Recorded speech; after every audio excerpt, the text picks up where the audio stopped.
Hi, we'd like to thank you for tuning into the World Boxing Review radio show. My name is Aaron Snow. They call me the Hall of Fame trainer of champions. I would travel the world from past, present, and future stars. And coming to you live from Tampa, Florida. And also our invited guest.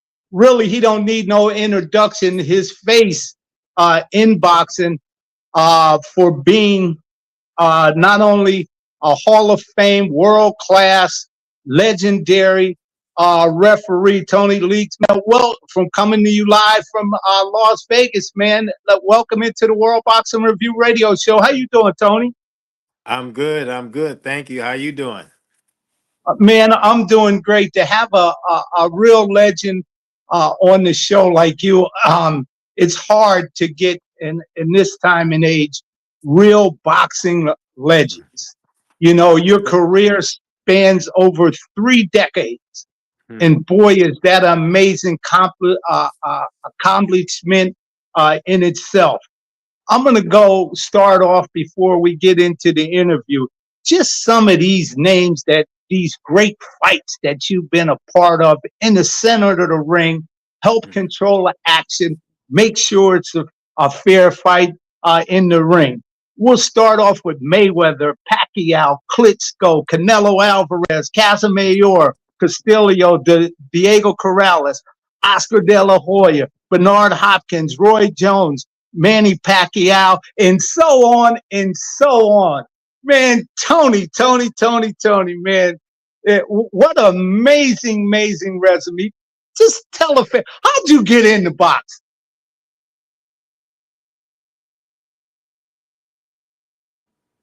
Hello? Yeah, I got you. Yeah, how'd you get into boxing? Actually, I kind of fell into it, but growing up as a kid, I was privileged to grow up during the Ali era, or the what I consider the golden age of era of boxing, and it was just a great time. Watching Ali and his legendary fights. March 8th, 1971, Madison Square Garden, New York City. The first Ali Frazier fight. I mean, it was just an event, and so I was always into boxing. Um, at the time, I was working in the federal prison system as an Mhm, athletic director, and uh, I we had an inmate up there who was a former fighter, and I made an mhm. arrangement for one of the trainers to come up and talk to him, look at him, um, and I was always the type of person who uh, uh, thought outside the box, and I said, you know what? Um, let's see if we can put on a you can bring up some fighters. I'm talking to the trainer. We can bring up some fighters and put on a boxing exhibition here in the prison, Right, which has never been done before in the federal system. right. So I put all the security measures in place, and we made it happen. And I took it another step further and got permission for the inmate to box himself. And what I did was I kind of made him like the main event. So we had it was on a Saturday. We set up the ring there on the rec yard, and I mean the place was packed because this is, like I say, this has never been done before. And Right. fighters came and they started sparring. And I'm first of all, I'm doing the announcing. I'm doing the Jimmy Lennon, the Michael Buffer Yeah, thing. yeah, yeah. you Now said know, yeah. And so when the guys got in the ring, started sparring, it dawned on me that, man, I didn't get a referee. You know, and Right. more so out of security measures and curiosity. And I asked one of the trainers, "Hey, you mind if I get up there and do it?" He says, "No, go ahead." And I got up in that ring, Aaron, and immediately I fell in love with it. I mean, I had perfect examples coming up, watching Richard Steele, Larry Hazard, Mhm. and Mills Lane and those guys. So I kind of knew what a referee would, how he would conduct himself in the ring. uh, the trainer at the time, Beto Martinez, he passed away some years back. But make a long story short, after the show, he asked me if I ever done that before. I said no. He says, "Well, I think you have good natural movements, and that I should look into it." And actually, he took it a step further. And Hmm. at the time, I was working in Phoenix, Arizona. He took it a step further and called the Arizona State Boxing Commission and said, "Hey, give this guy a shot." And I didn't know at the time that he was very influential in the game. And one thing led to another, and I got a shot, and yeah, the rest is history. Oh, absolutely.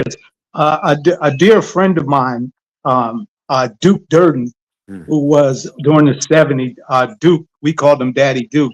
He was the Mm-hmm. athletic commissioner of Nevada at the time. Matter of fact, the first African American um, commissioner of Nevada. Mm-hmm. And Chuck Minker and all of those guys, Mark Ratner. Mm-hmm. Mark Ratner, he was underneath his belt, and Duke Durden helped influence as he was vice president of Don King Productions, helped Mm-hmm. in Nevada get minorities referees going Yes. at the time, which was helpful. Yeah. Zach Clayton, you talk about Muhammad Ali, Zach Clayton, the Harlem Mm-hmm. Globetrotter. Yeah, Yes. the first African American referee to referee a large fight. That was Muhammad Ali and George Foreman. Mm-hmm. So to Yes. see the great job with all of that lineage. You talk about Richard Steele. Man, you're right in the backbones of a lot of great names. Larry Hazard, Larry Hazard, commissioner of New Jersey, but a lot of people forget Larry Hazard is Mm-hmm. a Hall of Fame referee. You Yes. know, Absolutely. and Bailey, you know, Mm-hmm. one of the twins in Nevada, man. Mm-hmm. These guys, man, just as you mentioned, paved the way for you. And boy, you Absolutely. have not let anybody down, Tony. Let me tell you, Thank you. um, you haven't let anybody down. I mean, you're a great referee. Um, uh, there's times you don't even know that you're in the ring Wow. refereeing. You let the fighters do their job until you have Mm-hmm. to do your job, and Absolutely. that's what people like to see. Yes. Yes. Mayweather. Let's Mm-hmm. go Mayweather. How many fights of Mayweather did you do? See, I done Mayweather and um, What uh, comes off the top Co- of your head? Mayweather and Cotto, Mm-hmm. and Mayweather and Marquez. Uh, yeah, I've done a couple of Mayweather fights. Yeah. Now, how about Manny Pacquiao? Oh yeah, yeah. Manny Pacquiao, De La Hoya, Manny Pacquiao, Marquez. Yeah, I've done several of Manny Pacquiao fights. Now, how about Klitschko's? The big boys. You always seem to be able to handle those big guys in the ring. Not too many guys can handle those big guys like that. But Klitschko, what fight of Klitschko did you do? I've done a couple of his fights. Klitschko and Rockman, and Klitschko and Tyson Fury at the O2 Wow, Arena. Yeah, and 54,000 fans, and yeah, that was that those was big some guys. fun. Those big guys is definitely different than the small guys. The smaller guys, absolutely. To a country uh, favorite in the world, pound for pound, Canelo Alvarez. What fight of Canelo Alvarez did you have the opportunity to referee? I've done Canelo with and Danny Jacobs. There was Hmm. another Canelo fight. I've done actually um, when Canelo's first fight uh, in the United States in Las Vegas. I was the referee for that fight. He fought Miguel Cotto's younger brother Oh, in okay. that fight. Yeah, yeah. So yeah, I've had some pretty big names on my resume. Yeah. And look, everybody remembers that fight with uh, Corrales. How many Hmm. fights did you do of his? And the most standing one that you did of his fight? I've done two of his fights. When he fought, of course, Castillo, and then when he fought Casamayor. You know, but as we know, the Corrales Castillo fight is a history-making fight, and is definitely the highlight of my career. Yeah, that's definitely a standout. Tony, I want to ask you. So many times when people thinking you referee, not only that fight, but you did a fight where you were just a bloody mess all over everywhere, man. What fight was that? Oh yeah, well you see that photo is still going viral. Yeah, That was the co-main event to the Pacquiao Broner fight. It was Badu Jack and Marcus Brown, and Badu suffered a bad cut on his forehead, and uh, he when you get a cut on your forehead, you're gonna bleed yeah, profusely. You know yeah. what I mean?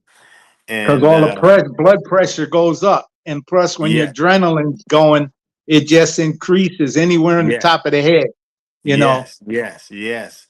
And you know, I've never experienced something. I experienced cuts in my career, but not like that one. The the good thing about, if anything, was that the blood was running down the the the side of his nose, so it wasn't really getting in his eye. His You eyes. know, Yeah. and the first time I brought him over to the doctor, and doctor said, okay, he can continue. The second time, actually I thought the fight was going to be stopped, but the doctor said he continue. He could continue, and I'm just assuming because the blood wasn't impairing his vision, even though it was a pretty bad cut, and it was caused by a headbutt. Both the heads coming in and stuff. But he finished the fight as a champion. He is, and even though he lost the fight, he gained a lot of fans for the showing the courage that he did. Oh, absolutely, absolutely. For the people just joining in and tuning into the show, we're with the referee of 3 decades, Tony Leaks, man, a legend, Hall of Famer, all of that goes with those type of accolades with a great referee. We were just going in, getting into the great fights, some of the great fights that he did. But we're going to keep that conversation going because we still got more to go, man. To sit back and listen to these names, you just say, wow, I remember all those fights. Wow. And we still got more to go. But Oscar De La Hoya, what fights did you do with Oscar De La Hoya? I've only done one of Oscar De La Hoya's fight. That's when he fought Pacquiao, and of course, he was on the tail end of his career at the time. And Mm-hmm. you know, I remember that fight when I went into the dressing room to give the instructions. Mm-hmm. In his corner, he had two legendary trainers, and that was Angelo Dundee and Nacho Beristain. And Yeah. I'm giving the instructions, and as I'm walking out, as I'm walking out, I get a tap on my shoulder, and it's Angelo Dundee, and he says, I'm glad you're the referee for this fight." And I could kind of read what he was saying. Watch my guy. Because it showed in the fight that yeah, he was a shell of himself. Even though he fought gallantly, yeah, you fighting a young Manny Pacquiao, a young Tiger. A lot of things could happen in that ring. Oh, absolutely. And a lot of things did happen in that ring. But let's talk about Bernard Hopkins and Roy Jones Jr. You did a fight with them, right? I think it was two. No, I did the second fight, the rematch. And prior to that, I had experience with Bernard when he fought Antoine Eccles for the second time, and that was my first big name fight in Las Vegas, and Mhm. it was on a Friday night because the following night you had the big name fight with Tito Trinidad and Fernando Vargas. Mhm. Uh, so everybody was in town. And that was my first time experiencing Bernard. You know, Bernard could be a very crafty guy, you Yes, he know, is and very crafty. he put me through the mill in that one. But it really showed me what I can do in a tough fight. And So I was prepared for Bernard on the second time when I refereed this fight with the rematch with Roy Jones Jr. And I remember going into the locker room, both locker rooms, and both fighters. I'm giving the instructions, and they're kind and courteous, but I can tell that there was just like there was something in the air, Yeah. But the fight started, and Bernard was cool for the first couple of rounds. I said, okay, it's gonna be all right. Then all of a sudden, Bernard started being Bernard, and Roy being Roy. He's gonna retaliate. And what happened was, I believe, it was the sixth round uh, when Bernard would do a little stuff on my blind side, and Roy, got a little upset about it, and kind of retaliated and hit, Bernard in the back of the head, and I'm Bernard calling, I'm calling time and bringing the doctor in and checking everything. Yes, and Bernard, you okay to continue? Yes, I'm okay to continue. And it was like less than 10 seconds to go on that round, and Right. when the fight continued, Bernard cornered Roy in the corner, and they started wailing away at each other. I mean, it's going toe to toe, and the bell rings, and Right. they still kept going. And I had to jump in between those two guys, and I'm taking shots from both sides, and finally, when the dust cleared, I lost like two buttons off my shirt, and part of it's hanging out. I mean, it was crazy, but it panned itself out, and I had to give Bernard a lot of credit because he actually made me a better referee, because anybody, pretty much anybody, could officiate a fight as long as nothing's happening and everything is Happening. cool. But when you got a situation in there that you have to handle to keep the fight under control, that's a different story. Oh, absolutely. Now, Tony, I want to ask you. You just mentioned something, getting hit with punches and stuff like that. After a night of refereeing, do you ever feel real sore the next day for a punch or something that you may have caught unexpectedly? And do you stay in any kind of shape to prepare you for these long 12-round fights and stuff like Hmm. that? Oh yeah, well, fortunately, I haven't taken too many shots, but Hmm. when you go through a 12 rounds of a grueling fight, once again, especially heavyweights, even the smaller guys, they'll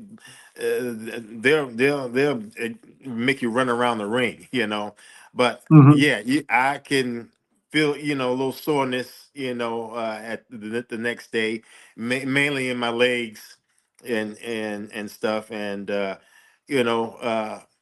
always been an athlete. I played football, ran track, so I've always into sports, and so it's not hard for me to work out. And I go into the gyms and I work out with the fighters, and get in there when they're sparring and stuff, just to keep in tune and everything. Because yeah, listen, we're going through a hard 12 rounds with these guys. We don't, we may have water in our corner, but we don't have no stool to sit down. So, you know Yeah, you have to definitely be in top shape, with those guys. Yeah, well, Tony, in these big fights, sometimes controversy arise, whether it be scoring, a unintentional headbutt, a headbutt. How much do you have to really understand the rules, and how much does the rules play in what you're doing for the listening audience that may not just understand? They just think referee just gets in there and separates the people. Can you Right. talk a little bit about stuff like that? Absolutely. No, definitely have to understand the rules and know the rules, and more importantly, know how to apply and when to apply those rules. The knowledge of the rules is going to motivate the way you handle that fight, or the way you handle that situation. A lot of times, general fans, they don't understand, a lot of things that a referee does in that ring, because they're not trained the way we are. We're trained. We're constantly giving seminars. We're constantly testing ourselves. Because the bottom line is, we have two lives in our hands. We're there to enforce the rules and regulations, but ultimately, you have two lives in your hands. Every fighter that steps in that ring, they are laying down the ultimate. And as a referee, you must be knowledgeable of the rules, so you'll know how to apply certain situations when it comes up. Yeah, like a headbutt, right? Do you have to, as a referee, signal that it's an intentional foul or unintentional foul, so the judges can pick up on that, because you're controlling the information that people are getting in the Right, knockdown? right. You have to signal that it's a knockdown. Can you explain to the listening audience some of that kind of scenario, Hmm. about what transpires in situations like that? Because some people don't understand, Hmm. you know. Yeah. Well, And I know absolutely. you're a professional at it. I know you understand it very clearly, but the listening audience. Oh yeah, no, they really don't understand. Yes, whenever there's a headbutt, we determine whether the was an intentional or unintentional.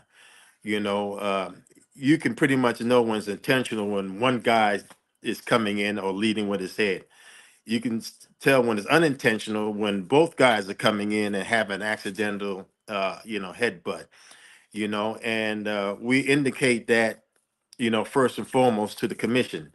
That I have an accidental headbutt, or if I have an intentional headbutt, we relay that to the commission, and we're doing universal signs, pointing to the heads, that the heads are coming in, so the people around the arena would know and understand that, oh, he's talking about the headbutts and stuff. So, and when you have a situation like, for example, when a fighter gets knocked down, okay, we determine, how is that fighter. First of all, prior to the fighter getting knocked down, what has happened prior to that?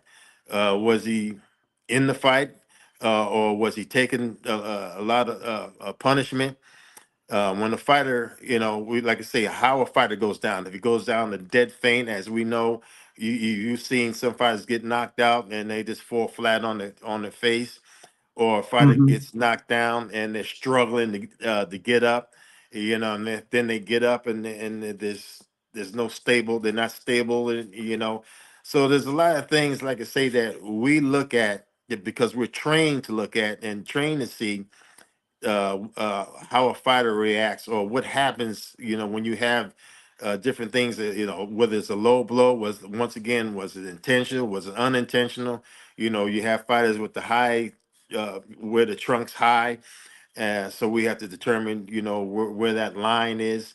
Uh, so, like I say, we're trained to do what we do, but a lot of the fans don't really understand our job because they're not trained like we are. And they don't have they a lot of fans have a stake in that fight in terms of betting or that's their boy or whatever the situation is, and Absolutely. we're just judging or excuse me refereeing the fight straight down the middle. Yeah, and for the boxing fans, a lot of fans don't understand. A lot of stuff happens in the dressing room when the referees and come in and look, inspect the gloves and things like that. Look at where his belt line is, and in the dressing room, you set the groundwork. Say, hey, this is where the low blow is going to be called because the trunks are up a little high and stuff like that. But people because the TV cameras don't catch those kind of things that y'all do in the dressing room. If a guy has a lot of grease on him on his face, Mhm. you may tell him, "Hey, you got to get some of that grease off the face." Hey, the glove, the way the tape is, and you're going to have to put a little more tape. Explain some of those scenarios as a referee what you do in the dressing room I'm with glad. fight. Yeah, I'm glad you brought that up. Because the dressing room is very important. That's where, as a referee, you establish your authority, and you go through everything from A to Z. When they come out in the ring, and we bring them to the middle, everything has already been said. You're just going through the preliminaries.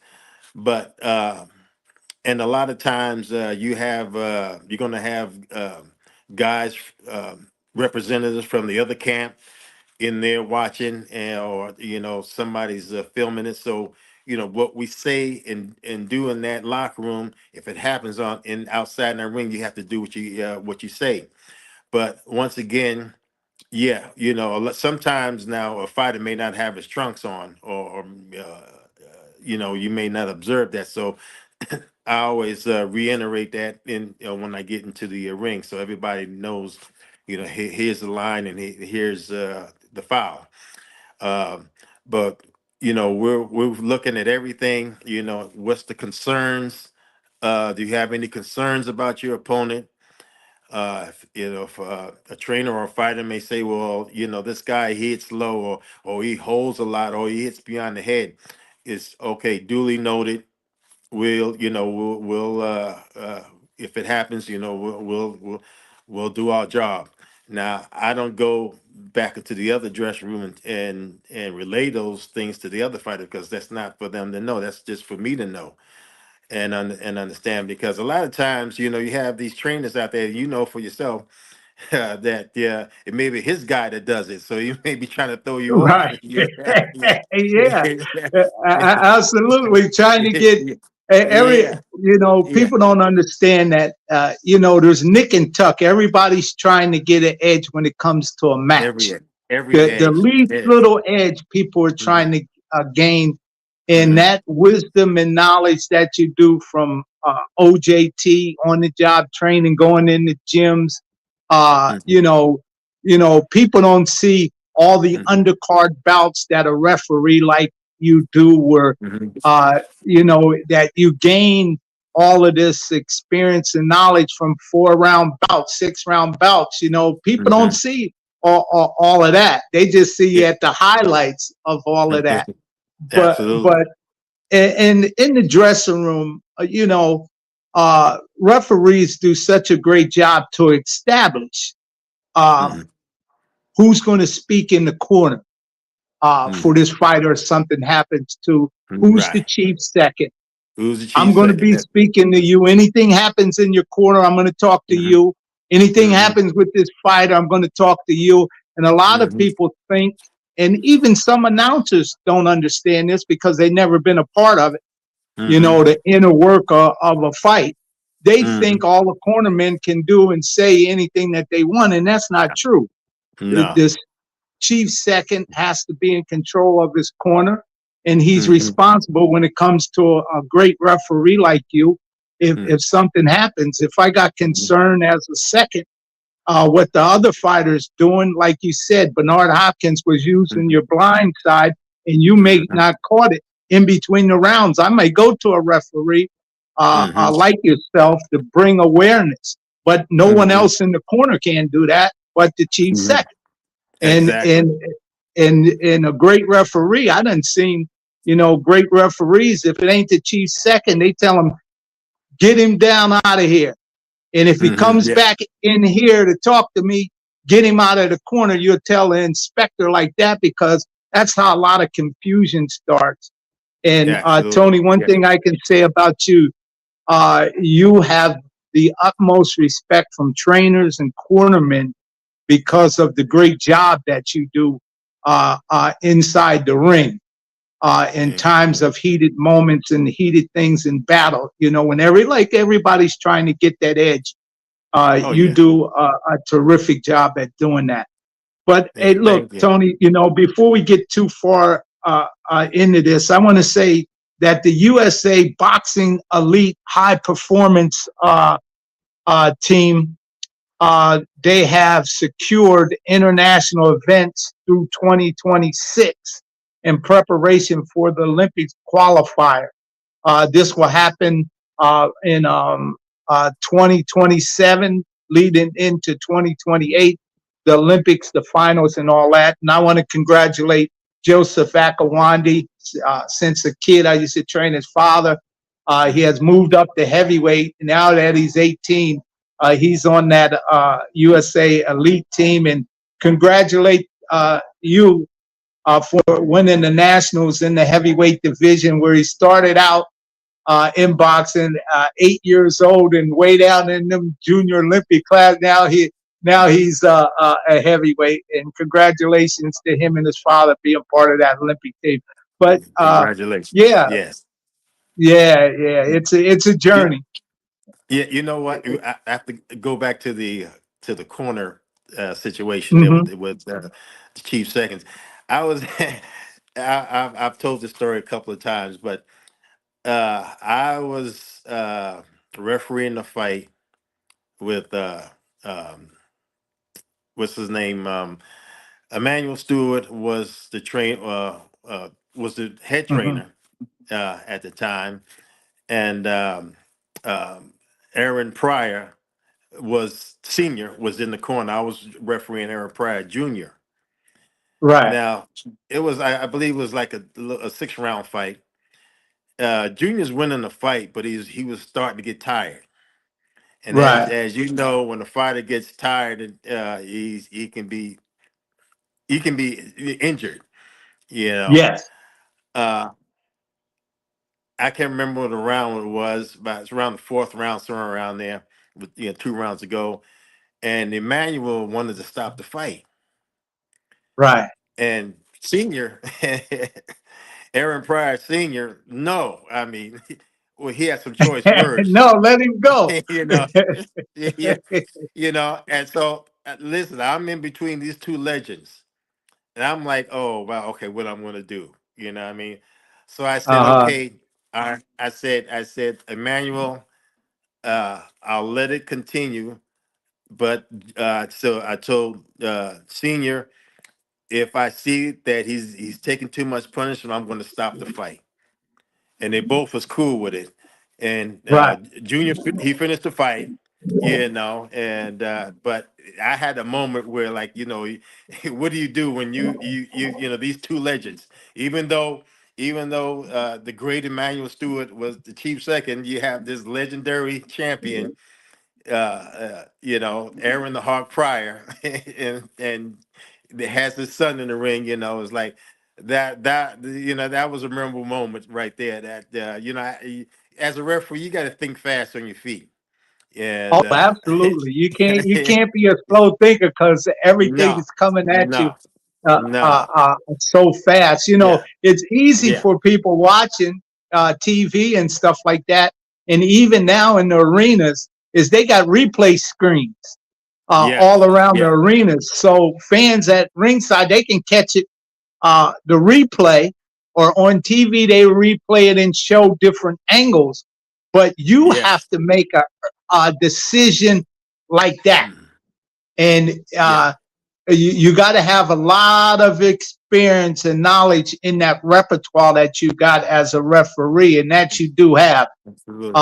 to make those kind of split second decisions, that you know. And earlier you were talking about the rules and stuff like that. You Mm-hmm. know, I want to ask you, Tony, has anything, you remember the flying man, that the Riddick Bowe fight that came in with, Yeah. in Las Vegas, come in the ring? Hmm. Has anything while you were refereeing inside the ring ever happened like that? A fan took off or dived in the ring while the fight was going on? Any kind of craziness, that any fight like that you can remember? Nothing really crazy. Going back to the rematch with Bernard Hopkins and Roy Jones Jr., when they had the little fisticuffs after the bell, uh, one of Roy Jones' son got in the ring and was charging after Bernard, and we had to stop him, from getting it. So, but I haven't experienced anything out of the norm, like the fan man coming in or Yeah, something of fan that man. nature. So yeah, I've been, or the ear biting incident, Yeah, with Mike Tyson, yeah. So absolutely. it's like, yeah, yeah, but I've been fortunate that not to experience some of that stuff. Yeah, it's really amazing. Hey, look, what's been in the news, Tony. I'm going to get into it real quick. Is Anthony Joshua, a former two-time heavyweight champion, a gold medal Olympic winner for England. That fatal accident over there in Nigeria.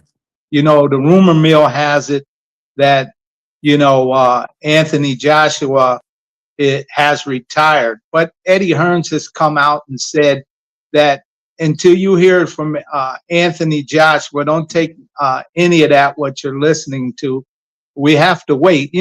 Like Eddie Hearns was saying, everybody wants information so fast and so in a hurry, with these Yes, yes. devices, things move in nanoseconds and stuff like that. Mhm. I think the boxing community and fans should give Anthony Joshua a time to heal, a time to mourn, and let him make a Yes, conscious decision of what he wants yeah, to do with his life and career. When you lose two companions that were so close, they don't understand, the time mm, and years they spend together. And training camps are long and mm, hard, but they yeah, bond people together. yes, yes, Blood, sweat, and tears, the heart, the mm, pain. And Anthony Joshua, when you have two companions like that spend time in training camp working to create different goals in your career, now you still are living, you've been hurt, you got to heal from that. And you have to absolutely. get your mind. And not that he was injured in that Yeah, accident. They're not saying yeah, how fatal it was, but he was injured. mhm, So yeah, yeah, he has to heal mentally and physically. And we're just asking the yeah, fans. Our prayers go out to all the families that were involved, and prayers go out to yeah. Anthony Joshua and his family and his team. Just let the Mhm. champ heal, man. Trust That's me. all. Hmm. Yeah, you let him heal like Jake Paul's Yeah, healing. Jake Paul's yes, healing from being injured, and it takes time. I had a yes, fighter yes. named Tim Austin, I the remember Tim, Cincinnati Kid. Cincinnati kid. Yeah. 1992. Yeah, 1992 Olympian. When he won the title from Mobile Botilia, South Africa, he got his jaw broken the first round in two places. I had to put it Mm, and set it in the corner. Tim Austin fought 8 rounds with a broken jaw in two places and end up mhm. knocking Botilia out in the Yeah, ninth round to win the IBF championship. But yeah. it took him a long time to heal from that. He got plates right here on the hinge and right down here, but he, Hmm. he defended that Yeah, championship 9 times, man, which was a blessing. But he was given yeah. time to heal, where he Mm, could attack what he wanted to do, mm, where he can make a mhm. decision. It took time Yeah, for him to do that. And we're just asking the Absolutely. fans to give Hmm. these people time so they can make a decision, man. I mean, It's hard. yeah, Mhm. yeah, when something that traumatic happens in someone's lives, first of all, it's like I say, prayers and condolences go out to everybody involved.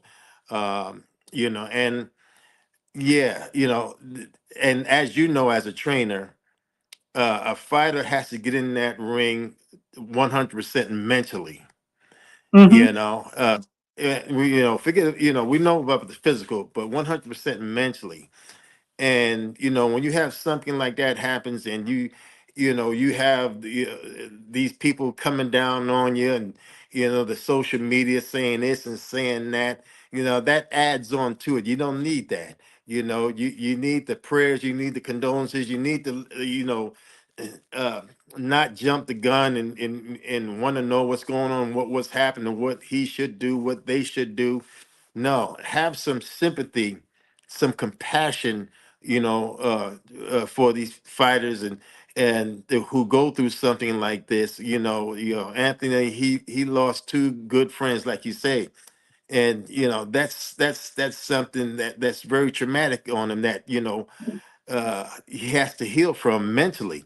And like I say, you don't know the extent of his physical injuries, or anything of that nature, but the fans should have a lot more compassion for Anthony, and for the families involved, and give them time to heal, because it's going to take time. Oh, absolutely. And I want to tell you this, Tony, as a kid, my whole family, there's 10 of us in my family. My oldest brother wasn't, no, my oldest brother wasn't with us. A tractor trailer truck hit us. We were in a station wagon, hit Mm, us head on, mm, across three things of the highway, and smacked us head on in the yeah. town I grew up in Pottsville, Pennsylvania, man. Let me tell you, Mm, it was a blessing that all of us lived, and it's a blessing mm, I'm sitting here to talk about it. But that yeah. impact from that crash, I'll never forget it. Yes. And it's something that you have to overcome. To see people that are injured, family members and stuff like that. But all of us lived through it. Not going to walk for 10 days, Tony. So, Wow. I Wow. understand Anthony Joshua's plight, Yeah. but I Yes. also understand that in that time when you heal from something traumatic like that, it just takes time, Yeah. emotionally, physically, to get over these type of things. And I Hmm. hope our prayers and things. It's a day by day thing. So goes life, Hmm. and Yeah. struggle is to get to know the Lord better. And I Yes. think he's done that. And I just want to commend him, for Hmm. the tough situation that he was under. So Yeah. many fighters and athletes, when they go through stuff, handle it the wrong way. Mm. And Anthony Joshua is handling it first class. Yes. You know, Absolutely. Absolutely. he's Yeah. handling his situation and that Hmm. struggle that he's up under, Yeah. first class. And I just want to tell him, hey, brother, uh, it, this too will come, surpass. You have memories of it, but time Hmm. heals all wounds. Yes. And Yes. and give it time, and your wounds will be healed. And when you feel that you're healed, you make the decision. Don't let Yeah. nobody force you into doing, or making a comment or decision, man. You've been Hmm. under something really traumatic, and uh, if you ain't never been in an accident like that, Hmm. it's something to overcome. And that's all I want to Absolutely. say, man. Yeah. Uh, you And know, and I go ahead, and Tony. yeah, I was involved in a major accident, so I can relate to what you're saying, and kind of what he's going through. Um, uh, I'm driving here in Vegas. I'm driving down the road, it was at night, and the guy ran the stop sign Oh and man. hit me from the passenger side, and knocked me into oncoming traffic, and I hit Oh boy. on with another vehicle. And fortunately, I was not injured, but the mental state, is like, uh, even today, when I'm driving, and I'm going past the stop sign, you know how sometimes when people drive straight up to the stop sign or the light or the corner, whatever, and Right. yeah, yeah, so those things do, stick with you, and Yes, they do. like I say, it's very traumatic. When you have a very traumatic situation like that, yes, the most important things. Okay, uh, maintain that faith, because he's always with you. Maintain that faith, and like I say, like you said, the time will heal all in his due time. Oh, absolutely. Hey, look, let's take this up to Detroit. Carissa Shields, now that she's heavyweight champion, looked like she's climbing back in the ring February 22nd up there in Detroit for an undisputed heavyweight champion, man. Let me tell you, this Carissa Shields, she's really something. All the way around, they call her the GOAT. And let me tell you, man, to be a heavyweight champion, to be a multi-time a gold medal Olympic winner, and man, and to see her reign as she climbed the steps in boxing, winning different titles, and to be heavyweight champion, she's up against it again. So that should be interesting. I want people to tune in into that. That's going to be on the zone. And also coming up, a long awaited Telavita Lopez and Shakur Stevenson in New York. Boy, that's going to be a barn burner, man, on the 31st. I can't wait to that fight. And it's going to be exciting. So we want people to tune in out of that. The same way you tuned in the show today, man. We got Tony Weeks, uh, the Hall of Fame referee legend, 3 decades strong, man. He's taking a licking and keep on ticking. He's making sure that all the calls are right. Tony, are you doing much refereeing? Are you as busy as you were? Or as you're older now, are you slowing down? What are you doing? Talk to the fans. Well, also, I'm involved with judging the UFC fights. Yeah, Okay. and yeah, but I'm still, refereeing some of the fights, and I just did a WBA fight in Pakistan, and that was a good adventure. So, I'm still in the game, still doing my thing.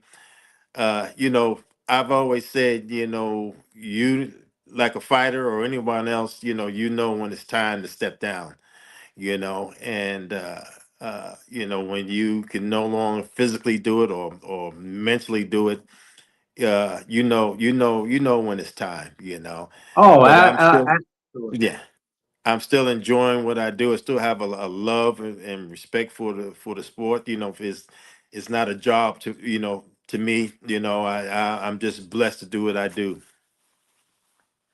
Yeah, well, you're a blessing, Tony. We invited you up, and you wanted to come up to the Muhammad Ali's training camp, Yes. February 28th, part of that great Black History Month celebration that uh, Mike Madden and Mick Stefanik and all of us teamed up to do this every year to honor the legacy of Muhammad Ali, Jack Johnson, and all of those before him, and referees, judges, and all that. And you will be up there February 28th to Deer Lake, Pennsylvania. Man, talk about that Yes. uh, experience. And you said you loved Muhammad Ali earlier, Tony. Oh yeah. Elaborate on that a little bit. Oh yeah. Wow. Well, excuse me. Excuse me. It's a dream come true. For me. Uh, like I said, I grew up watching Ali and training in Deer Lake, Pennsylvania, in his training camp, Fighters Heaven. giving the interviews, the sparring, the chopping of the wood, all that. And, for me, for the first time, experience that, go up to where the legendary Muhammad Ali trained and lived to prepare for some of his greatest fights, you know, I'm going to be in heaven, and, Yeah, yeah. yeah, Well, it's a yeah. beautiful So, experience. It's definitely that. yes, yes, yes. I'm like I said, I'm so pumped, so excited to see that and experience that. And I want to thank you for inviting me up there and making one of my dreams come true. Well, let me tell you, dreams only come true if that they believe that they do. You dreamed a little while, you made them happen big time, and that's what Muhammad Ali was all about, man. He walked with kings and queens and kept the common person in touch with people. Uh, you Yes, know, yes. his reach was so far and so large. It's just amazing all the people around the world that Muhammad Ali inspired, including me. I wouldn't have been in boxing if it Hmm. wasn't for Muhammad Ali as a kid. But yeah, to Yes. be up in that training camp, and let me tell you, Mike Madden, who's John Madden, the football coach, uh, uh, Yeah. old football coach for the Raiders, commentator, Hmm. during the that Thanksgiving game is after John Madden, Mike Madden's father. Hmm. Well, Mike Right. Madden, he bought uh, the camp and Fighter Seven, and he's just an amazing guy too. To let us Mm-hmm. come up there and to do that. You're going to get a chance to stay in the cabins to get the touch. Mm-hmm. Where his team is, and they extend that courtesy to me. Him with Mick Stefanik. Mick Stefanik is the camp manager who works Okay. very closely with Mike. And, Hmm. they just open their arms around it and they make sure that we're comfortable at doing that and they're comfortable and to keep the message and keep the legacy of so many great fighters. You got Rocky Marciano Rock up there, who Ali had a personal Yes. experience with. You got Smoking Joe Frazier, uh, Mm-hmm. uh, Rock. You got Joe Louis Rock. You got Ray Robinson's Rock. You got Jersey Joe Walcott.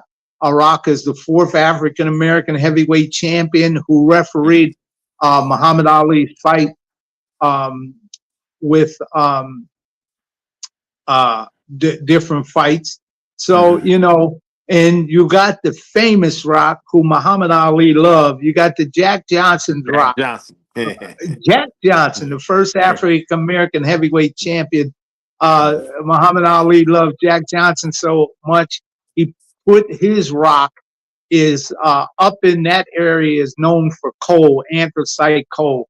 Muhammad Mm. Ali got a piece of coal, big chunk Yeah. of coal, and he put Jack Johnson on the finest coal piece around that a red and anthracite coal where his name is at. And, you know, Wow. yeah, Ali, when he fought Sonny Liston up in Lewiston, Maine, Hmm. after the fight, the reporters were asking him, you know, uh, what do you think about the fight? And Muhammad Ali told him, he said, look, man, I used the punch that Jack Johnson used. It's called the anchor punch. And only Stephen Fletcher was the one who knew about it. And Stephen Mm. Fletcher told me about it. And I used it the night here in Lewiston, Maine to beat Mm. Sonny Liston, man. It Yeah. was, I listened to Muhammad Ali talk about Jack Johnson Yeah. day and night at the training camp, man. It's just Wow. amazing. Wow. Jack Johnson, Muhammad Ali is one of the bigger figures of life that we would Mm. see. But to Yes. hear how Muhammad Ali loved Jack Johnson is just Mm. Yeah. phenomenal, and we're trying to carry those kind of legacies alive so they um, don't fall off No, to the no, way, and to have a no. Hall of Fame referee Mm, up there. You, Harvey Dockerby up there. mm, Also, mm, Lynn Carter, who mm, is one of the first African American women judge in the mhm. state of Pennsylvania. She's going to be there. Good. And to have Good. y'all merge uh, on the camp, man, Ali would be loving. Oh man, oh man, what he would do, man, Mm, as his invited guest, man. When that place would get jam packed, Tony, he used mm. to bring his invited guests out to the crowd. Boy, did he brag and boast on his invited guests, and that's what Yeah. we're going to do to you, Tony. We're going to brag and Wow. boast about you, and because you rightfully deserve it.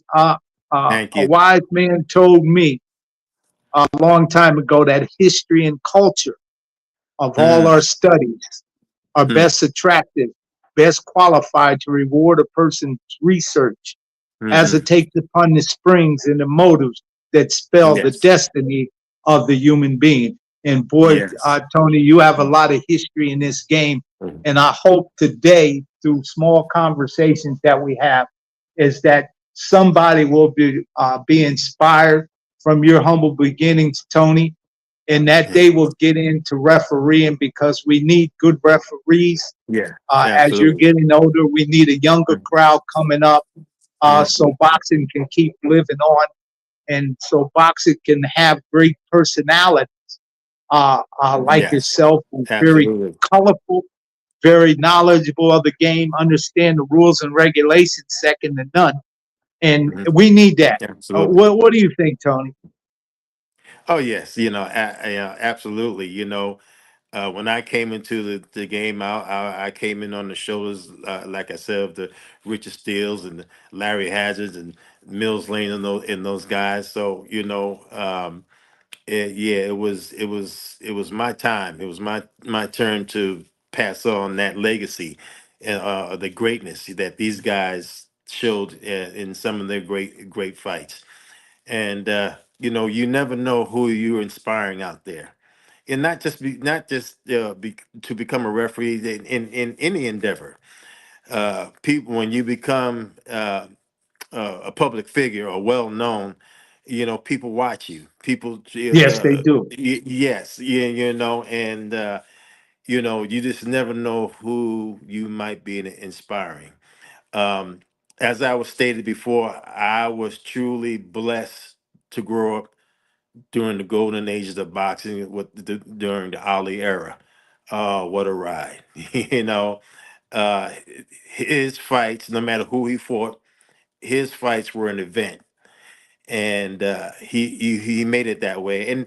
And you had you in even though the heavyweights dominated that era, you had some great lightweights down there, Roberto Duran, Yes. these Alexis Arguello, these guys, Yeah, Eddie Mustafa Muhammad, Eddie Mustafa Saad Muhammad, Muhammad. Yeah, Saad man. Muhammad, Kawi, Yeah, the name goes on and on and on. So it was a great time for boxing, and like I said, I was truly blessed to grow up during that era. yeah. Well, you in an era that with 3 decades strong, a legacy that is second to none. Well, Tony, man, the hour goes fast, man. We're climbing up on that hour, man. When you're having fun, sitting back, talking boxing with a great interview like yourself, Tony. With your legacy, we'll be here all night today, next week, a month from now, a year from now. We could talk so much about all of those great fights and things like that, man. But I myself want to thank you personally, and we'll be seeing you February 28th for Black Yes, History Month in Deer Lake, Pennsylvania. But the World Boxing Review wants to thank you for coming on this show today, boy. It's been an thank you. absolutely delight, Tony. Thank you. My honor. I want to thank you guys. It was my honor, my pleasure. And hey, we could do it again. Oh, absolutely. And we're going to do it again up there in Deer Lake, February 28th. for Black History Month. You can come up there and meet Tony, get autographs, speak to him personally, get photos and stuff like that. He's going to be there. It's going to be a great day. And let me tell you, Tony, that food, everybody every year screams. My sister and them cook that food, soul food, baby. And let me tell you, everybody comes and screams. The event is free, everything's free, and boy, they be screaming about that soul food, man. So you'll be able to test my family's cooking like they do every year. So, I'll have man, an appetite. I have an appetite. All right, hey, look, we got to end this. Hey, let me tell you, it's not the end, but the beginning of a new journey called Time. And we want to wish everybody a happy New Year's. God bless you through the years. I hope the things that you pray for, leave the bad behind, bring in the good, and may the good follow you all through the year from the World Boxing Review. Thank you for tuning in to the World Boxing Review radio show. My name is Aaron Snowell. They call me the Hall of Fame trainer of champions. As we travel the world for past, present, and future stars. Thank you, Tony. Thank you, brother. All right.